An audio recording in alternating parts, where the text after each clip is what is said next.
UCSB is home to one of the largest bike path networks across college campuses nationwide. We have over 20,000 students here, and at least 50% of these students use a bicycle to commute to and from class each and every day. Most of these students are recreational users who are on a budget but still would like to have an extra sense of safety on the bike paths. It is common for students to be late for class, which causes them to rush and ride recklessly. Due to the large amount of bicycle users, it is common for students to have very little space in between them. This leads to little reaction times for those riding behind others. In this scenario, the front rider had a tail light, but the lack of a brake light did not warn the rear rider was slowing down to a stop.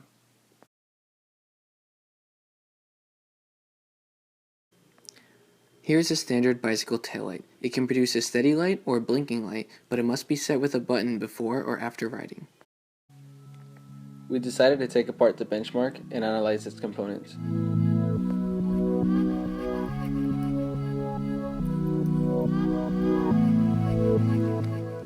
The light consisted of a lens, a case, two AAA batteries, each 1.5 volts, and a circuit board containing 3 LEDs.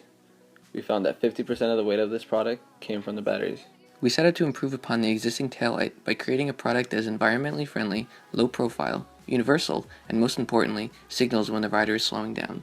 To replace the power source, we decided to use Faraday's law of induction, in which current is induced by a magnet changing the magnetic field within a coil of wire.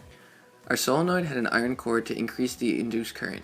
We used 8 neodymium magnets, each with a magnetic flux density of 3,424 Gauss.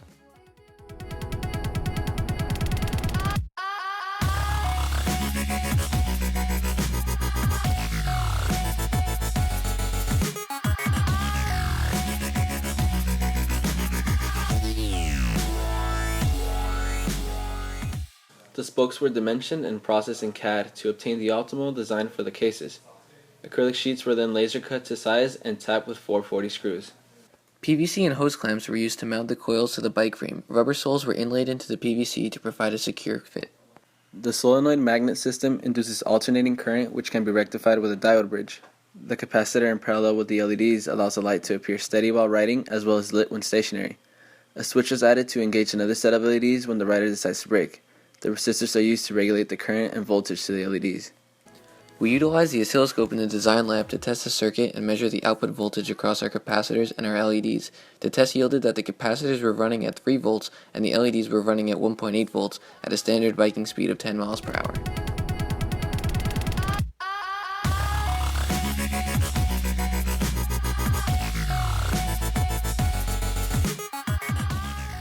We decided to store the energy produced by the solenoid in capacitors as opposed to batteries, since batteries are often not disposed of properly and release chemicals into the environment. Most bicycles have a rear frame assembly in which our solenoid housing can easily be installed. This allows virtually any bicycle to accept our product. In addition, the housing is low profile and induces minimal drag for the rider. As opposed to a tail light, our design incorporates a momentary switch, which is used to toggle the brake light when the rider applies the brake.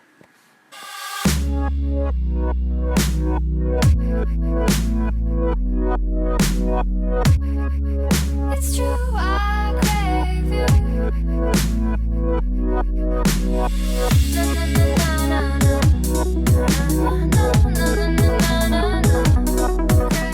Our light was not as bright as the benchmark. However, we were capable of powering the benchmark with our generator, and thus, the lack of brightness can then be attributed to the lens design and the quality of the LEDs. We lacked an integrated lens to adequately spread the light from the LEDs. We considered a DC to DC voltage booster to power more LEDs, but decided to keep the circuit as simple as possible. In the future, we could wind larger solenoids to increase our voltage. A throw switch can be used to power the system completely off for day riding. Additionally, the PVC housing could be injection molded for mass production. Ideally, we need to pay more attention to the design of the lens in order to properly focus the light.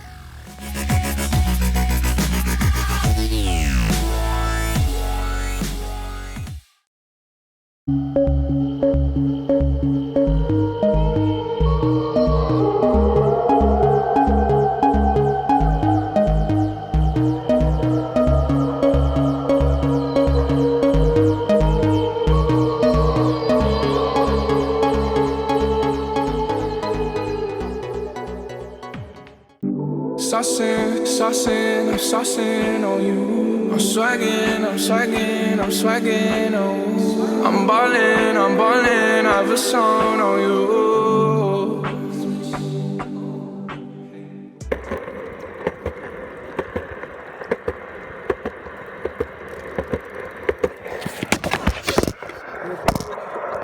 Damn. No, we're good.